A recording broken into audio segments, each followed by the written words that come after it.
সবুজ শ্যামল প্রকৃতি আর দিগন্তজোড়া ফসলি মাঠ, ঝালকাঠির চিরচেনা এই রূপ এখন ধূসর হচ্ছে বিষাক্ত কালো ধোঁয়ায়। নিয়মনীতির তোয়াক্কা না করে জেলার বিভিন্ন স্থানে যত্রতত্র গড়ে উঠেছে অসংখ্য অবৈধ ইটভাটা, যেন দেখার কেউ নেই।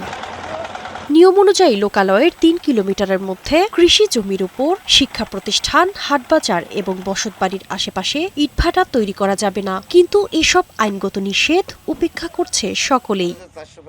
পরিবেশ অধিদপ্তরের হিসেব অনুযায়ী জেলার ৪১টি ইটভাটার মধ্যে বৈধ মাত্র ১৯টি, আর বাকি ২২টি চলছে কোনো প্রকার অনুমোদন ছাড়াই। অবৈধ এসব ইটভাটা থেকে প্রতি বছর বিপুল পরিমাণ রাজস্ব হারাচ্ছে সরকার।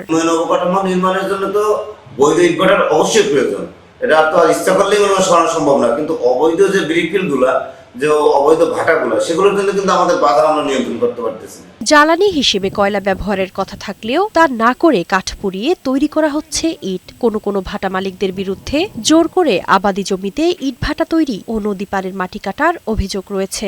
আমার জমি জমা কাটিয়া এরা ইট কাটে, জোর জবরদস্তি একটা টাকাও দেয় না। ২০-২৫ তারও বেশি একর জমি তারা দখল করে নিয়ে নিছে। ধান লাগাই তাহলে দক্ষিণে বাতাসে ওই আর যত ধুলাবালি পরে ধানে কোনো শস্যই হয় না। রাস্তা আমাদের ব্রিজ যাই দেখেন ভাঙ্গিয়া নামিয়ে যাইতেছে, ওরা মাটি কাটবে আর ভাঙ্গিয়ে নামিয়ে যাইতেছে। অভিযোগ পেলে ব্যবস্থা নেওয়ার কথা জানালেন জেলা পরিবেশ অধিদপ্তরের এই কর্মকর্তা।